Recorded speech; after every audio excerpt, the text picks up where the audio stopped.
Okay, so now we're going to talk about a scenario. I've been throwing all these attacks at my opponent. I'm doing the gringo grip. I'm crossing his arm over. I'm attacking the whizzer. I'm doing it on the right. I'm doing it on the left. I'm throwing up triangles. A lot of things that we're doing is pulling, pulling, pulling. And so what people are going to start doing is they're going to start posturing as hard, and they're actually going to overdo it so much that's going to give me a great opportunity to really work that hip bump, that basic. Some people call it a white belt killer. Some people call it a hip bump. I usually call it a sit-up sweep. And anytime the guy leans back, I just want to follow him up and take him over. That we've already talked about in the gringo grip. We already talked about doing it off the gringo grip, and we're going to talk about, we'll review that just for a second, and then we'll talk about some of the options that I like to go to when people start throwing me some defenses to the sit-up sweep or the hip bump. Perfect. So, again, the way that I'm putting the material together basically is what's happening is I've tried to do the other stuff, and he is just so far back. So turn me sideways, please, Stephan. So what happens is he wants to lean so far back. A lot of times I can feel, we talked about it before, he's putting those toes down. His feet are flat. And he's sitting and he's leaning way back. He doesn't want me to pull him at all. So that's a great, it's a great opportunity for me to come up and do that hip bump. And you can always refer back to the gringo grip section where we talked about, finishing that. One of the most common defenses to that is that I might lose a little bit of control of his arm and he's going to post his arm out. That's really common. Most people are going to go to Kimura. I am too. I'm going to talk about some details about finishing that. And then also a real common defense that big people have especially is they straighten their arm out. They just kind of like blast through it. I said it before, I'll say it again. A lot of times the theory is, well, my two arms are stronger than your one arm. But sometimes that isn't the case. People are so strong, their one arm kind of is stronger than my two arms. So I still have him compromised. He straightens the arm. I can kind of go to his back. So let's take a look at that, how that works. Let's reposition a little bit. Here we go. So again, he's leaning way back. He's exaggerating the action.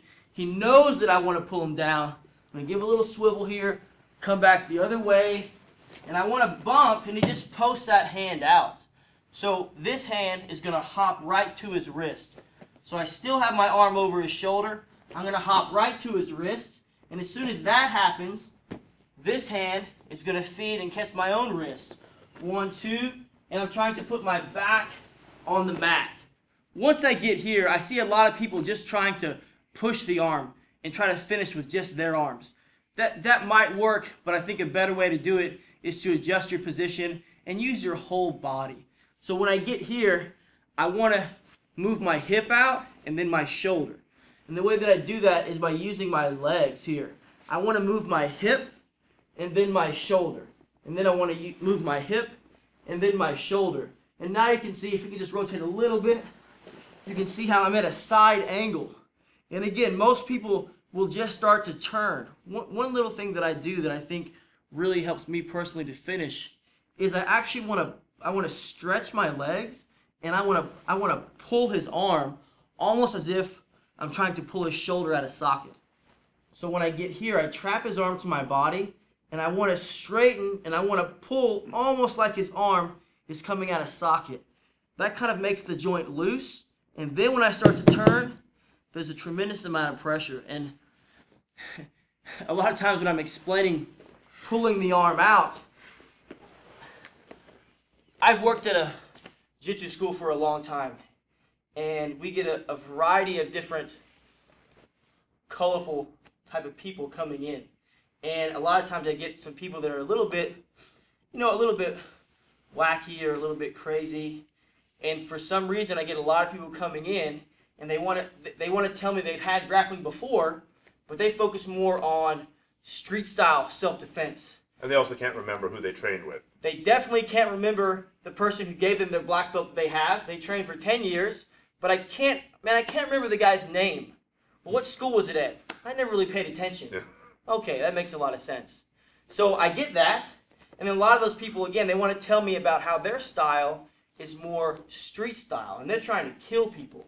I like to grab the head, and I want to break the neck, but I don't just twist it. I got to lift, and then I got to separate. But the key is you got to lift it up, and then you got to separate it. And that they're really that animated. And I mean, they're really excited about breaking people's necks. And it's pretty crazy. So when I talk about pulling that shoulder out of socket, we should tell that story as well.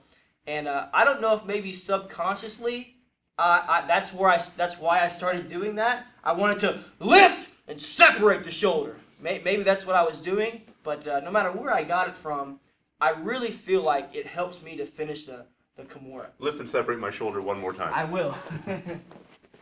Let's start kind of this way here. Yeah.